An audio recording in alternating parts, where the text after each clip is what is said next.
انسان کسی دور میں بھی پسماندہ نہیں رہا ہے پروفیسر، صرف سوچنے کی قوت کو مختلف رنگ ملتے رہے ہیں، اور جو رنگ جس قدر پکا ہو اس کے سوچنے والے کو فوقیت مل گئی۔ غور کرو، بجلی کے نظام کو کتنے عرصے قبل دریافت کر لیا گیا۔ بات صرف وہیں تک محدود نہیں ہے۔ پراسرار آشوشا نے صدیوں کے تحقیقات سے ایسے نوادرات جمع کیے تھے جو اس دور کے انسان کے لیے بھی جادوئی حیثیت رکھتے ہیں، لیکن تیری طویل العمری کی داستان سن کر، تیری شخصیت پر غور کرنے کے بعد میں کچھ نہیں رہا۔ بوتیکا، کیا مجھے سوال کی اجازت ہے؟ لیکن تیری طویل العمری کی داستان سن کر، تیری شخصیت پر غور کرنے کے بعد میں کچھ نہیں رہا بوتیکا، کیا مجھے سوال کی اجازت ہے؟ آشوشا نے کہا۔ بے شک، میں نے جواب دیا۔ میں تیرے جسم کی چمک کے بارے میں جاننا چاہتا ہوں۔ میں اس طویل العمری کے باوجود تیرے حسن، تیری جوانی کے بارے میں جاننا چاہتا ہوں۔ بوڑھے آشوشا نے رشک بھری نگاہوں سے مجھے دیکھتے ہوئے کہا۔ انسانی جسم میں آنے سے قبل میں نے خود کو خلاؤں میں بھٹکتے ہوئے محسوس کیا ہے آشوشا۔ میرے ذرات چاند ستاروں سے لپٹے ہوئے تھے۔ میں نے جو چاند کی روشنی جذب کی ہے، میں نے ستاروں کو چھوا ہے، میں نے سمندر کی گہرائیوں کو ناپا ہے۔ اور آشوشا، اگر تو جھوٹ نہ سمجھے تو میں نے سورج کے کھولتے ہوئے لاوے میں زندگی گزاری ہے۔ آگ، پانی، ہوا میرے لیے بے معنی ہے۔ پانی میری روح کو غسل دیتا ہے، آگ میری جوانی کو تازہ کر دیتی ہے۔ ہر چیز میرے لیے بے معنی ہے، ہر چیز میری دوست ہے۔ تم مجھے آگ کے سمندر میں پھینک دو، گہرے پانی میں غرق کر دو، مجھے کوئی نقصان نہیں پہنچے گا۔ یقیناً دیوتاؤں کا وجود ہے، توہمات بے معنی نہیں ہوتے۔ شاید تو اس مخلوق سے ہے جسے پوجا جاتا ہے، تو اس کی زندہ تصویر ہے۔ مجھ سے کچھ پوچھو عظیم بوتیکا۔ اب میرے سوالات ختم ہو گئے، تیری باری ہے۔ میرے ذہن میں بہت سے سوال ہیں آشوشا۔ ابتدا کر، میں جواب دوں گا، آشوشا نے کہا۔ کالے سردار کا کہنا ہے کہ صدیوں سے تو بوتیکا کی آمد کی پیشن گوئی کرتا رہا ہے، کیا یہ درست ہے؟ ہاں، یہ درست ہے بوتیکا۔ میرا علم مجھے بتا رہا ہے کہ آگ کے سمندر میں ایک انسان نکلے گا جو کمٹالی والوں کو خوشحالی بخش دے گا، کیونکہ وہ خوشحالی کے راز سے واقف ہوگا۔ اور جب جزیرے کے درختوں میں آگ لگی تو میں نے انہیں خوشخبری دی کہ بوتیکا کی آمد قریب ہے، اور وہ میرے استقبال کو پہنچ گئے۔ یہ کون سا علم ہے جس نے تجھے یہ اطلاع دی ہے؟ ستاروں کا علم۔ آسمان پر بکھرے ہوئے ستاروں سے ایک تحریر رکھتے ہیں، ان میں تفسیر کائنات چھپی ہوئی ہوتی ہے۔ ہر خطے کے لوگ ان سے ماحول کے رد و بدل کی داستان پڑھ سکتے ہیں، بشرطے کہ انہیں ستاروں کی گردش دیکھنے میں دسترس ہو۔ میں نے بے شمار راتیں ستاروں کی چال سمجھنے میں گزاری ہیں، اور بالآخر میں ان کی چالیں سمجھنے میں کامیاب ہو گیا۔ یہ علم نجوم تھا پروفیسر، جس کی حیثیت مسلم ہے، اور دنیا پر چڑھنے والی لاکھوں تہیں اس علم کو نہ دبا سکیں۔ ایک دور ایسا آیا جب دنیا کے بے شمار لوگ علم نجوم کے ماہر تھے، اور آج تک ایسے لوگ مل جاتے ہیں جو ستاروں کی چال کے ماہر ہوتے ہیں۔ خوب علم ہے آشوشا۔ بس ایک اور سوال ہے، اس کے بعد ہماری تیری سوال و جواب کی گفتگو ختم ہو جائے گی۔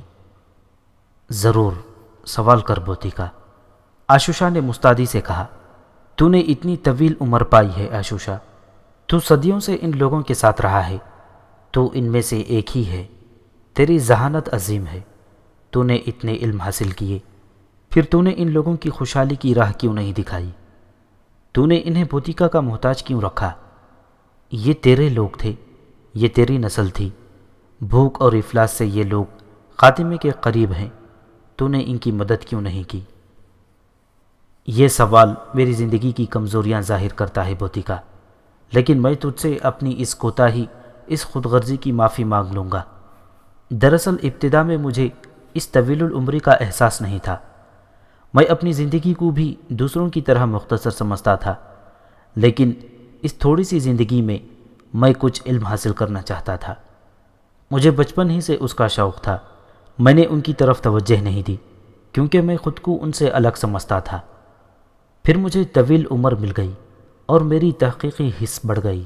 میرا عمل جس قدر بڑھتا گیا، میرے قوی میں اسی قدر سستی آتی گئی۔ میں اپنا ہر لمحہ تحقیق میں گزارنے والا خواہش مند تھا، اس لیے میں ان کے لیے کچھ نہ کر سکا، کیونکہ کچھ کرنے میں بہت وقت صرف ہوتا ہے۔ مجھے یہ سن کر حیرت ہوئی ہے آشوشا، میں نے کہا۔ میری اس خود غرضی پر مجھے معاف کر دے بوتیکا۔ بے شک میں مجرم ہوں، مگر تو ان لوگوں پر خوشحالی ضرور نازل کر، اس کے عوض میں اپنے تمام علوم کا نچوڑ تجھے دے دوں گا۔ مجھے یہ سودا منظور ہے آشوشا، یوں بھی میں ان کے لیے کچھ کرنا چاہتا ہوں، وہ معصوم ہیں۔ میں ہر قدم پر تیرے ساتھ رہوں گا، میرے تجربات، میری کاوشیں تیرے ساتھ ہوں گی، آشوشا نے کہا۔ اور ہم دونوں میں یہ بات طے ہو گئی۔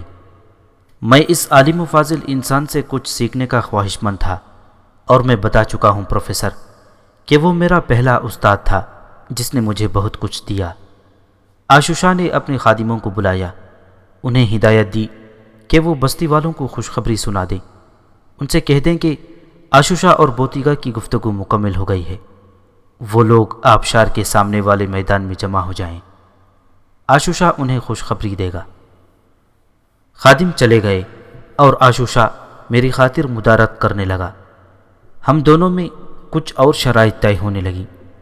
مثلاً آشوشا نے کہا تھا کہ میں 6 سورج ان لوگوں میں یعنی بستی میں گزاروں، 7ویں سورج کی ہر رات آشوشا کے ساتھ گزرے گی، اور اس رات میں آشوشا مجھے اپنے علوم سکھایا کرے گا۔ میں نے یہ بات منظور کر لی۔ دوسری صبح بستی امڈ آئی، ہر سو انسانی سر نظر آ رہے تھے، بے پناہ آبادی تھی پروفیسر۔ بے شک اگر کچھ اور دن کے لیے خوراک کا انتظام اور نہ ہوتا تو اس آبادی میں خوفناک بربادی پھیلتی، معصوم لوگ بھوک سے بلک بلک کر مر جاتے۔ میں نے اس آبادی کو دیکھا، ان تمام معصوموں کی زندگی بچانی تھی، انہیں جدید نظام زندگی دینا تھا، اور میں اس نظام سے بخوبی واقف تھا۔ جب سورج نکل آیا تو آشوشا میرے ساتھ باہر نکل آیا۔ بوڑھا آشوشا اس قدر ناتواں ہونے کے باوجود بے حد پھرتیلا اور چاق و چوبند تھا۔ اس کی آنکھوں کی توانائی اس کے پورے جسم کی نمائندگی کرتی تھی۔ سیاہ چہرے پر اس کی برف جیسی سفید داڑھی بے حد عجیب معلوم ہوتی تھی، اور اس کے ساتھ میں تھا، میں پیلے رنگ کا شوائی انسان۔ سیاہ فاموں نے ہمیں دیکھا اور سجدے میں گر پڑے۔ مجھے احمق طاعس یاد آ گیا۔ ان مناظر سے تو وہی خوش ہو سکتا تھا، یہ مناظر اس کو بہت پسند تھے، مجھے ان سے کوئی رغبت نہیں تھی۔ میں نے بوڑھے آشوشا کی طرف دیکھا، آشوشا خود بھی میری طرف ہی دیکھ رہا تھا۔ ان سے کہو آشوشا کہ کھڑے ہو جائیں، میں ان میں سے ہوں، میں ان کا دوست ہوں، ان کا معبود نہیں، مجھے سجدہ کرنے کی ضرورت نہیں، یہ مجھے اپنا دوست، اپنا ہمدرد سمجھے۔ بے شک طاقت کے ساتھ اگر عظمت بھی ہو تو شخصیت ناقابل تسخیر ہوتی ہے۔ میں تمہاری عظمت کو سلام کرتا ہوں۔ سنو سنو کمٹالی کے خوش نصیبوں، عظیم بوتیکا کیا کہتا ہے، سنو غور سے سنو۔ یہ وہی ہے جس کے بارے میں میں صدیوں سے کہتا آ رہا ہوں، یہ تمہارا رہنما ہے، یہی تمہارا رہبر ہے۔ سنو، وہ کہتا ہے، وہ تمہارا دوست ہے، تمہارا دیوتا نہیں، اسے سجدہ مت کرو، اسے اپنی تکلیفیں سناؤ، ان سے بھائیوں کی طرح مدد طلب کرو، وہ تمہارے شانہ بشانہ رہ کر کام کرے گا، تمہاری خوشحالی کے لیے تمہارا شریک ہوگا۔ سنو، وہ صرف یہ چاہتا ہے کہ تم اس کے احکامات پر عمل کرو۔ اس بات پر غور کرو کہ اس کا مقصد کیا ہے، صرف وہ کرو جو وہ کہتا ہے، تب خوشحالی تمہارے قدم چومے گی اور تم سرسبز و شاداب ہوگے۔ عظیم بوتیکا سلامت رہے، عظیم بوتیکا ہمارا بھائی، ہمارا ساتھی، ہمارا دوست سلامت رہے۔ چاروں طرف سے غلغلہ اٹھا اور پہاڑیاں ہلنے لگیں۔ میں محبت آمیز نگاہوں سے ان سب کو دیکھ رہا تھا۔ اس دلچسپ بستی میں میرا دل لگ گیا تھا۔ میں ان لوگوں کو تہذیب کی لذتوں سے روشناس کرانے کا خواہش مند تھا۔ وہ حجت کے جواب میں محبت دینے والے انسان تھے۔ تب میں نے پہلی بار ایک حکم صادر کیا، کمٹالی کے لوگوں، میرا جھونپڑا بھی تمہارے درمیان ہوگا، میرے لیے ایک بڑا جھونپڑا بنا دو۔ یہ جھونپڑا میری نگرانی میں بنے گا، تم اس کے لیے سامان اکٹھا کر لو۔ مقدس عاشوشا کے مشوروں سے میں تمہارے مسائل حل کر دوں گا، مجھ پر بھروسہ کرو، میں تمہارے لیے اس زمین کو خوشحال بنا دوں گا۔ ایک بار پھر خوشی کے نعرے بلند ہو گئے۔ عاشوشا بھی خوش نظر آ رہا تھا۔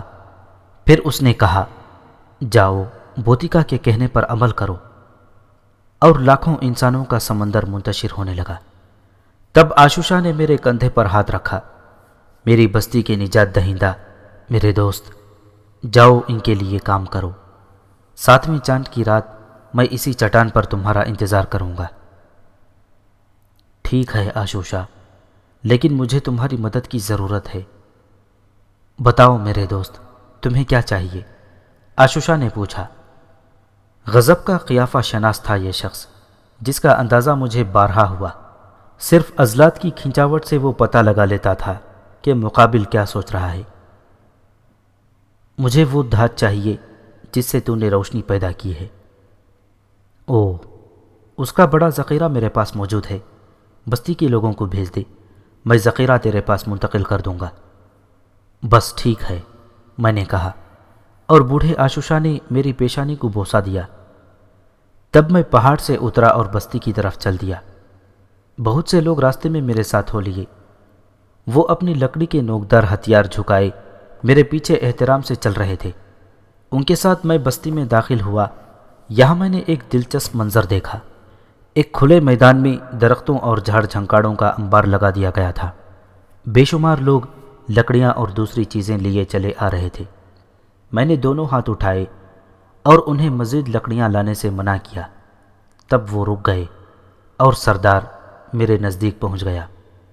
لوہا موجود نہیں تھا، تمام کام ہاتھ سے لینے تھے۔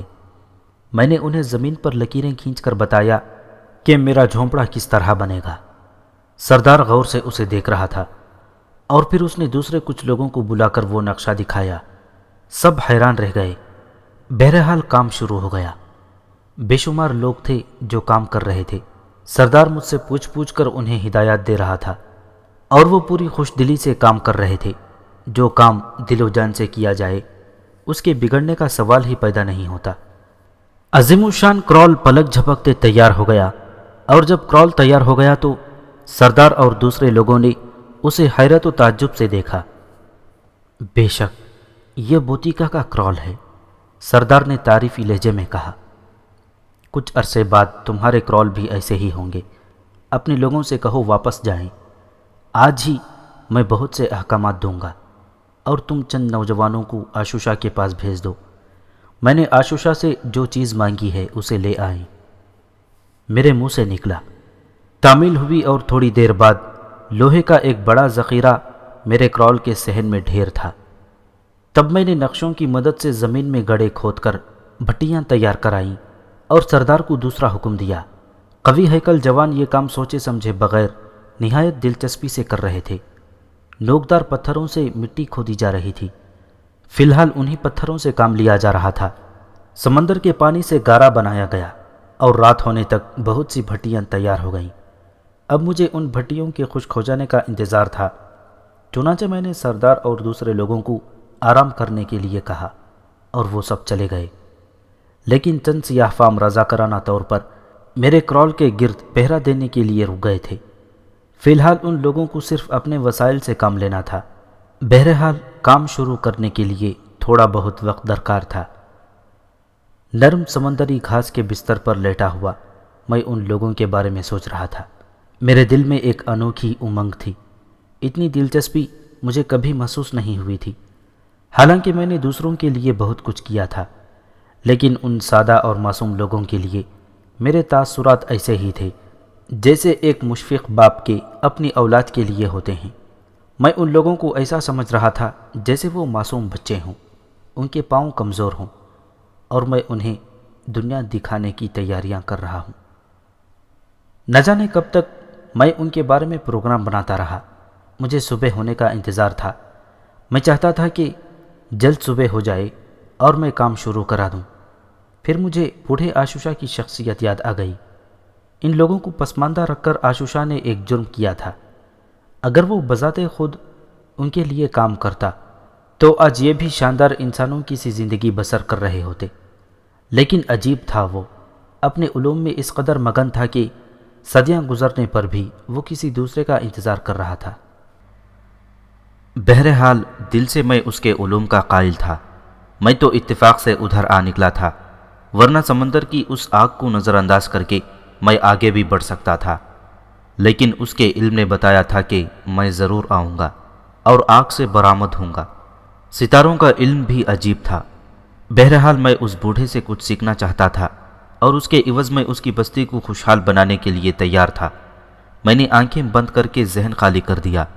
خاص بات یہ تھی کہ مجھے بھوک پیاس کا کوئی احساس نہیں تھا، اور یہ بھی بوڑھے آشوشا کے اس لذیذ سیال کا کمال تھا۔ اس نے مجھے پہلے ہی اس کے بارے میں بتا دیا تھا۔ صبح کو سردار اور اس کے ساتھ چند لوگ میرے پاس آئے۔ ان کے پاس کھانے پینے کی اشیاء تھیں، لیکن اول تو مجھے بھوک نہیں تھی، دوم اس میں کوئی قابل استعمال چیز بھی نہیں تھی۔ میں نے نرمی سے سردار کو منع کر دیا کہ ابھی مجھے خوراک کی ضرورت نہیں ہے۔ پھر میں نے چند ذہین اور محنتی جوانوں کو طلب کیا اور تقریباً 30 آدمی میرے سامنے آ گئے۔ اس نے انہیں ایک طرف بٹھا دیا۔ باقی لوگوں سے میں بھٹیوں کے لیے خشک لکڑیاں لانے کے لیے کہا، اور تھوڑی دیر کے بعد بھٹیاں سلگ اٹھیں، آگ بھڑکنے لگی۔ تب میں نے اس آگ میں لوہا ڈال دیا۔ فولاد پگھلنے میں خاصا وقت لگا۔ اس دوران میں نے زمین میں گڑھے کر کے سانچے بنا لیے تھے۔ یہ کلہاڑیوں اور درخت کاٹنے کے دوسرے سامان کے سانچے تھے۔ اس کے ساتھ ہی میں نے صاف اور مضبوط پتھر بھی منگوا لیے۔ پگھلے ہوئے لوہے کو بھٹیوں سے نکالنے کا کام بھی لمبے لمبے پتھروں کی مدد سے ہی کیا گیا۔ میں خود انہیں سب کچھ کر کے بتا رہا تھا۔ پگھلے ہوئے سرخ فولاد کو زمین کے سانچوں میں بہتے دیکھ کر سب حیران اور خوفزدہ تھے۔ انہوں نے اس سے قبل ایسے عجوبے نہیں دیکھے تھے، لیکن سب انتہائی دلچسپی اور لگن سے میرے احکامات پر عمل کر رہے تھے۔ دوپہر تک میں یہ کام کرتا رہا اور تمام سانچے بھر گئے۔ کام میرے مرضی کے مطابق ہو رہا تھا۔ پھر جب فولاد ٹھنڈا ہو گیا تو میں نے سانچوں کو کھلوا کر فولاد کے ڈھیر نکلوا دیے۔ اب دوسرا کام انہیں پتھروں پر گھسوا کر دھاردار بنانا تھا۔ پھر جب رات ہوئی تو سینکڑوں کلہاڑوں اور دھاردار ہتھیار تیار ہو چکے تھے، لیکن ان سادہ دل انسانوں کو سمجھ میں نہیں آ رہا تھا کہ ان کا کیا کیا جائے۔ صبح کو میں نے کلہاڑوں کے دستے وغیرہ تیار کرائے اور پہلا مرحلہ مکمل ہو گیا۔ میں نہایت سرگرمی سے کام کر رہا تھا۔ پھر جب پہلی کلہاڑی لے کر سردار کے ساتھ میں تھوڑے فاصلے کے ایک چوڑے درخت کے قریب پہنچا تو سب مجھے تعجب سے دیکھ رہے تھے۔ میں نے سردار اور دوسرے لوگوں کو مخاطب کیا اور دستہ پکڑ کر کلہاڑی کو درخت کی جڑ میں مارا۔ سب چونک پڑے۔ میں کلہاڑی سے درخت کی جڑ کاٹتا رہا۔ فولاد کی مضبوط کلہاڑی اور میرے بازو۔ وہ لوگ سوچ بھی نہیں سکتے تھے کہ ایسے تناور درخت کو اس آسانی سے گرایا جا سکتا ہے۔ وہ کسی درخت کو بھی گرانے کے لیے نہ جانے کون کون سے جتن کرتے تھے۔ تھوڑی دیر کی محنت کے بعد تناور درخت زمین پر آ رہا اور جنگلی خوف و دہشت سے نعرے لگا رہے تھے۔ وہ خوش بھی تھے اور حیران بھی، کبھی وہ گرے ہوئے درخت کو دیکھتے اور کبھی مجھے۔ تب میں نے ان سب کے ہاتھوں میں بھی کلہاڑیاں دیں اور ان سے اسی انداز میں درخت کاٹنے کے لیے کہا۔ پھر جب 4 جنگلیوں نے ایک درخت گرا لیا تو ان کی خوشی کا ٹھکانہ نہ رہا۔ وہ کلہاڑیاں پھینک کر درخت کے گرد ناچنے لگے۔ خود سردار بھی بے حد خوش نظر آ رہا تھا۔ یہ موٹے درخت کاٹنے کا دن تھا۔ ابھی تو مجھے بہت کچھ کرنا تھا۔ چنانچہ رات کی نشست میرے کرال میں ہوئی۔ میں نے سردار سے کہا کہ اب جوانوں کے گروہ بنا دیے جائیں جنہیں مختلف کام سونپ دیے جائیں گے، اور سردار نے میری رائے سے اتفاق کیا۔ اس نے یہ کام نہایت خوبی سے کر لیا۔ چنانچہ پروفیسر، میں نے پتلے اور لمبے چھال والے درختوں سے چھال اتروانا شروع کر دی۔ یہ کام عورتیں بھی کر سکتی تھیں۔ سیاہ فام وحشی دن رات کام میں مصروف رہنا چاہتے تھے۔ ان کے لیے یہ انوکھے کام بہت دلکش تھے، اور اب ایک بہت بڑا اور کشاف قائم ہو گیا تھا۔ عورتیں مچھلیاں پکڑنے کے لیے جال بن رہی تھیں جو درختوں کی مضبوط چھال کے تھے، اور مرد درختوں کے تنوں کو کھوکھلا کر کے کشتیاں بنا رہے تھے۔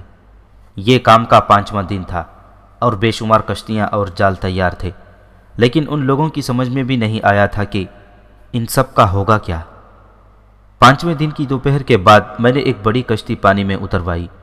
دو چوڑے اور مضبوط پتوار سنبھالے، اور جب میں سردار کے ساتھ اس کشتی میں سوار ہوا تو سردار بری طرح کانپ رہا تھا۔ میں نے اسے سہارا دیا اور ہمت سے کام لینے کا مشورہ دیا، اور پتوار کی مدد سے کشتی آگے بڑھانے لگا۔ پوری بستی سمندر کے کنارے امڈ آئی تھی۔ سب منہ پھاڑے دیو قامت کشتی کو لہروں سے کھیلتے ہوئے آگے بڑھتے دیکھ رہے تھے۔ کشتی سبک روی سے سمندر میں آگے بڑھ رہی تھی۔ کنارہ بہت دور رہ گیا تھا، اور جب ہم کھلے سمندر میں نکل آئے تو میں نے پتوار سمیٹ لیے اور چھال کی رسیوں سے بنا ہوا مضبوط جال اٹھا لیا۔ سردار بت کی طرح ساخت بیٹھا تھا۔ ایسا محسوس ہو رہا تھا جیسے وہ سوچ رہا ہو کہ اس نے ذرا بھی جنبش کی تو سمندر میں جا پڑے گا۔ وہ پتھرائی ہوئی آنکھوں سے میری حرکات دیکھ رہا تھا، اور پھر میں نے جال سمندر میں پھینک دیا اور انتظار کرنے لگا۔ جال کی مضبوط ڈوریاں میرے ہاتھوں میں تھیں اور میں بغور سمندر کا جائزہ لے رہا تھا۔ ذرا سی دیر میں جال بے انتہا وزنی ہو گیا تو میں نے اسے کھینچ لیا، اور پھر میں اسے کھینچنے لگا۔ سردار نے بڑے خوفزدہ انداز میں گردن ٹیڑھی کر کے جال کی طرف دیکھا۔ اس دن قسمت بہت مہربان تھی۔ جال باہر آیا تو مچھلیوں سے لبالب بھرا ہوا تھا۔ چھوٹی بڑی بے شمار مچھلیاں اس میں پھڑک رہی تھیں۔ سردار اپنی بے ساختی کو نہ روک سکا۔ وہ پھرتی سے اچھل کر کھڑا ہو گیا، لیکن کشتی ڈگمگائی تو چاروں شانے چت گر پڑا اور مجھے ہنسی آ گئی۔ لیکن اس وقت اسے کسی بات کی پرواہ نہیں تھی۔ وہ کشتی کے کنارے پکڑ کر اٹھا اور کنارے پکڑے ہی پکڑے مچھلیوں کو دیکھتا رہا۔ اتنی مچھلیاں تو ان کے ہاں عنقا ہی تھیں، کبھی کبھی ہاتھ لگتی تھیں۔ بہرحال میں نے جال کشتی میں خالی کر دیا اور پھر کشتی وہاں سے آگے بڑھا دی۔ صرف 3 جال ڈالے گئے۔ یہ دیکھ کر مجھے بہت خوشی ہوئی کہ وہاں مچھلیاں کثیر تعداد میں تھیں۔ 3 جالوں میں کشتی لبالب بھر گئی۔ اس سے زیادہ گنجائش نہیں تھی۔ تب ہم واپس چل پڑے۔ سردار کا حلیہ جوش مسرت سے بگڑ گیا تھا۔ وہ پاگلوں کی طرح کبھی مچھلیوں کو دیکھتا، کبھی مجھے، اور کبھی ساحل کو، اور جب کشتی ساحل کے قریب پہنچی تو اس نے کافی لمبی چھلانگ لگا دی۔ وہ دونوں ہاتھ اٹھائے اچھل رہا تھا اور سخت بدحواسی کے عالم میں کہہ رہا تھا، بستی والوں دیکھو، حیرت سے پاگل ہو جاؤ۔ بوتیکا نے درختوں کو خالی کیا اور وہ سمندر پر دوڑنے لگے۔ پھر اس نے جادو کا رسا پانی میں پھینکا اور مچھلیاں اس میں لپکیں۔ دیکھو، چاندی کی طرح چمکتی ہوئی مچھلیوں کو دیکھو جو درخت میں بھری ہوئی ہیں، دیکھو۔ اور لوگ کشتی کی طرف دوڑ پڑے۔ اس دوران میں نے رسی کی مدد سے کشتی کو کنارے پر کھینچ لیا۔ تمام وحشی مچھلیاں دیکھتے ہی ٹوٹ پڑے۔ میں ایک طرف کھڑا ہو گیا۔ میں انہیں خوش ہونے کا پورا موقع دینا چاہتا تھا، اور جب وہ سب خوشی سے سرشار ہو گئے تو میں نے کہا، بستی والوں، میری طرف سے پہلا تحفہ قبول کرو۔ درختوں کے خالی تنوں میں بیٹھ کر تم سمندر میں جاؤ گے اور انہیں مچھلیوں سے بھر لاؤ گے۔ یہ تمہاری خوراک کا عارضی بندوبست ہے۔ ابھی تو بہت کچھ ملے گا۔ آؤ میرے ساتھ سمندر میں چلو، میں تمہیں مچھلیاں پکڑنی سکھا دوں۔ بہت سے جالے میرے ساتھ چلنے کو تیار ہو گئے۔ میں نے انہیں کشتیوں میں بٹھایا، پتوار چلانا سکھایا، اور اس سلسلے میں بہت سے دلچسپ حادثے پیش آئے، لیکن میں موجود تھا۔ پانی میں گر جانے والوں کو میں نے بآسانی نکال لیا۔ پوری شام میں انہیں مچھلیاں پکڑنا سکھاتا رہا۔ گو مچھلیاں بہت زیادہ نہیں پکڑی گئی تھیں، لیکن پھر بھی یہ بڑی کامیاب کوشش تھی۔ مزید کشتیاں تیار کر کے اور خوب تربیت حاصل کرنے کے بعد وہ لوگ کھلے سمندر میں دور تک نکل کر مچھلیاں پکڑ سکتے تھے، اور اس طرح ان کی غذا کا مسئلہ کسی حد تک حل ہو سکتا تھا۔ پروفیسر، پورے 1 ہفتے تک میں انہیں سمندر میں مچھلیاں پکڑنے کے گر سکھاتا رہا، اور ان میں سے ہر ایک میرا بہترین شاگرد ثابت ہوا۔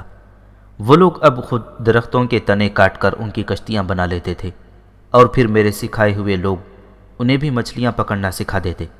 میں زیادہ سے زیادہ کشتیاں تیار کرانا چاہتا تھا، کیونکہ فی الحال کاشت وغیرہ میں کافی دیر لگ جاتی۔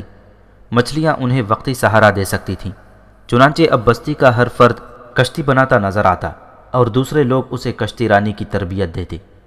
عورتیں جال بنتی، اور اب ہر شام سمندر سے تھوڑے فاصلے پر مچھلیوں کے انبار نظر آتے۔ یہ بہترین غذا اب تقریباً سبھی کو مل جاتی۔ وہ اسے باقاعدہ اب آگ پر بھون کر کھانا سیکھ گئے تھے۔ چنانچہ اب میں دوسرے کام کی طرف متوجہ ہو گیا۔ اس ضمن میں آشوشا سے ملاقاتوں کا حال نظر انداز نہیں کروں گا پروفیسر، کیونکہ ہزاروں سال قبل کے عظیم سائنسدان کے کارناموں کو نظر انداز کر دینا نا انصافی ہوگی، اور پھر میں تمہیں بتا چکا ہوں کہ بہت سے علوم کے حصول میں وہ میرا استاد ہے۔ عاشوشا کو میرے پہلے کارنامے کی خبر ہو چکی تھی۔ 7ویں رات وہ خود ساحل پر آیا اور اس نے بڑی عجیب نگاہوں سے کمٹالی کے باشندوں کو مچھلیاں پکڑتے دیکھا۔ واپسی میں اس نے میرے کندھے پر ہاتھ رکھا اور بولا، کیا تم یہ رات میرے ساتھ نہیں بسر کرو گے بوتیکا؟ حسب وعدہ، میں نے مسکراتے ہوئے کہا اور پھر اس کے ساتھ چل پڑا۔ بلا شبہ تم نے کمٹالی کے افسردہ لوگوں کی قسمت کا ایک باب کھول دیا ہے، میں اس کے لیے تمہارا احسان مند ہوں۔ میں نے کسی کو احسان مند کرنے کے لیے یہ کام نہیں کیا، میں نے جواب دیا، اور ہم آبشار کے نزدیک پہنچ گئے۔ تب بوڑھے نے سرنگ تک میری رہنمائی کی۔ اس سرنگ کا دہانہ آبشار کے گرتے ہوئے پانی میں کھلتا تھا۔ یہاں بوڑھے نے مجھے روشنی کا نظام دکھایا جو گرتے ہوئے پانی سے توانائی حاصل کر کے بنایا گیا تھا، اور میں نے اس نظام کو بغور دیکھا۔ پھر رات کو جب میں بوڑھے کے ساتھ سرخ سیال پی رہا تھا تو میں نے اس سے کہا، اس طرح تو پوری بستی روشن کی جا سکتی ہے عاشوشا۔ کیا مطلب؟ میں تمہیں عملی طور پر بتاؤں گا۔ ناممکن ہے بوتیکا، یہاں صرف ایک آبشار ہے، اس سے صرف تھوڑی سی قوت حاصل ہو سکتی ہے، یہ پراسرار قوت کہیں اور نہیں لے جائی جا سکتی۔ عاشوشا نے کہا، میں تمہیں عملی طور پر کر کے دکھاؤں گا عاشوشا، تم سمندر کو نظر انداز کیوں کر رہے ہو؟ لیکن اس کا پانی ساکن ہے، وہ حرکت نہیں کر سکتا۔ میں اسے حرکت دوں گا، اور جب میں ایسا کرنے میں کامیاب ہو جاؤں گا تو تمہیں اطلاع دوں گا، میں نے کہا، اور عاشوشا میری شکل دیکھنے لگا۔ پھر ایک گہری سانس لے کر بولا، تو غیر معمولی انسان ہے، تیرے ذہن میں کائنات کی وسعت ہے، اگر تو نے ایسا کر لیا تو مجھے حیرت نہ ہوگی۔ بتا، اب تجھے کون سا علم سکھاؤں؟ میں جو کچھ جانتا ہوں تجھے بتاؤں گا، میں تجھے اپنا سب کچھ سونپنے کو تیار ہوں۔ میں پیشن گوئی کرنا سیکھنا چاہتا ہوں، میں جاننا چاہتا ہوں کہ آنے والے وقت کا پتہ کس طرح چل سکتا ہے۔ میں نے پوچھا، تب آ ہم ستاروں کے نیچے چلیں، میں تجھے ستاروں کی زبان سکھاؤں گا۔ اور ہم دونوں اٹھ کر کھلے آسمان کے نیچے نکل آئے۔ عاشوشا ایک پتھر پر بیٹھ گیا تھا اور پھر مجھے ستاروں کی پہچان کرانے لگا۔ بھلا مجھے انہیں پہچاننے میں کیا دقت ہو سکتی تھی؟ میں نے تو خود انہیں بہت قریب سے دیکھا تھا، میرے ذہن میں تو ان کی پوری ہیئت محفوظ تھی۔ تو یوں پروفیسر، میں نے اس سے ستاروں کا علم سیکھنا شروع کر دیا۔ دوسری طرف میں اپنا کام بھی کر رہا تھا۔ اب میں نے مختلف کاموں کے لیے مختلف گروہ بنا لیے تھے۔ ایک گروہ مچھلیاں پکڑنے نکل جاتا اور ساحل پر مچھلیوں کے انبار لگاتا رہتا، دوسرے لوگ ان مچھلیوں کو صاف کرتے، اجتماعی طور پر انہیں بھونا جاتا۔ شام کی خوراک ہی صبح اور دوپہر کو استعمال ہوتی تھی۔ دوسرا گروہ اب آبشار سے بننے والی ندی کے پانی کو کاٹ کر خشک زمینوں میں لے جا رہا تھا، اور اس علاقے کا ایک بڑا حصہ صحت بخش پانی سے سیراب ہو رہا تھا۔ خود میں آج کل سردار اور چند دوسرے لوگوں کے ساتھ جنگل میں ترکاریاں اور اناج کے بیج تلاش کرتا پھر رہا تھا۔ ایک تیسرا گروہ مضبوط پتھروں کی زمین کو کھودنے والے ہل بنا رہا تھا۔ چرندے درندے سب ان کی خوراک بن گئے تھے، اور اب جنگل میں کسی جانور کا نشان نظر نہیں آتا تھا جو ان کی افرائش نسل کی جاتی۔ دوسرے مرحلوں میں ہلوں سے زمین کا سینہ چیرا گیا اور اس میں بیج دفن کر دیے گئے، پھل والے درختوں کے پودے لگائے گئے، اور اس طرح پہلی فصل کی تیاریاں ہونے لگیں۔ مچھلیاں وقتی طور پر کارآمد ثابت ہو رہی تھیں۔ فصل اگانے کی پوری تربیت کے بعد میں نے دوسرے کاموں کی طرف توجہ دی۔ اس دوران بوڑھے عاشوشا اور میری ملاقاتیں جاری رہیں۔ میں ستاروں کے علم میں کامل ہو گیا تھا۔ اب میں موسم کے بارے میں پیشن گوئی کرتا جو حرف بہ حرف درست نکلتی۔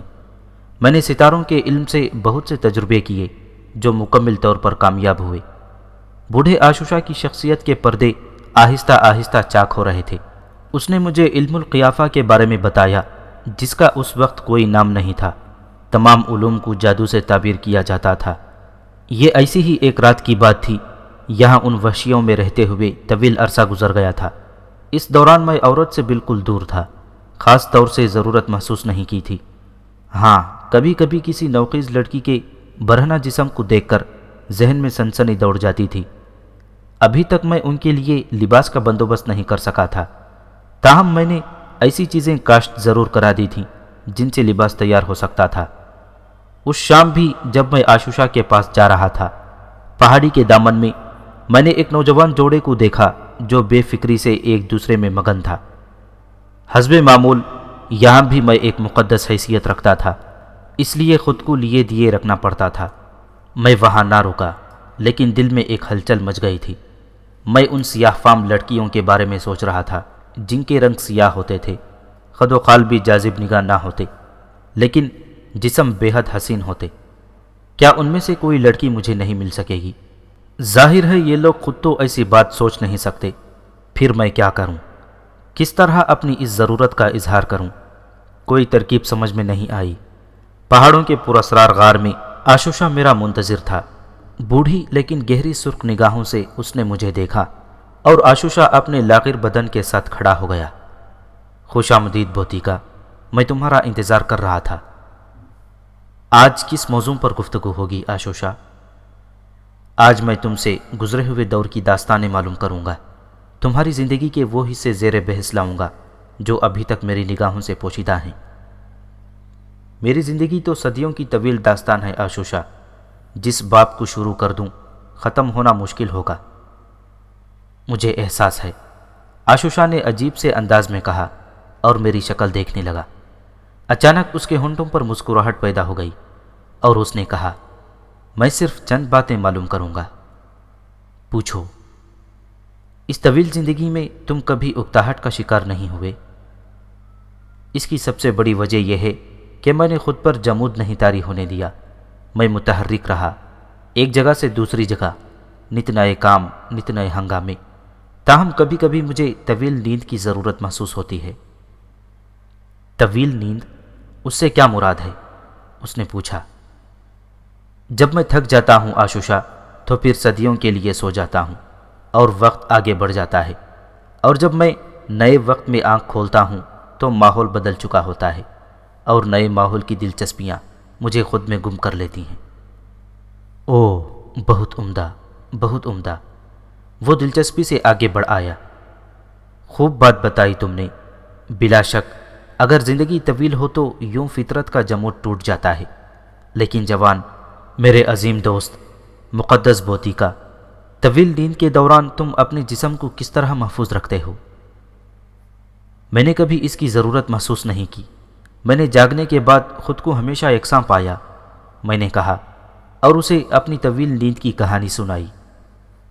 تمہاری خوشبختی، اگر تم برف میں دفن نہ ہوتے تو شاید تمہارا جسم خراب ہو جاتا، اور اگر آئندہ طویل نیند سونے سے قبل تم نے اپنے جسم کی حفاظت نہ کی تو ممکن ہے تم ہڈیوں تک خشک ڈھانچے میں بدل جاؤ۔ اس لیے میری ہدایت ہے کہ جسم کو محفوظ کرنے کے گڑ ضرور سیکھ لو۔ میں تمہاری مدد کر سکتا ہوں۔ ممکن ہے تمہارا خیال درست ہو، میں نے پرخیال انداز میں کہا۔ بوڑھے کا خیال مجھے درست ہی معلوم ہوا تھا۔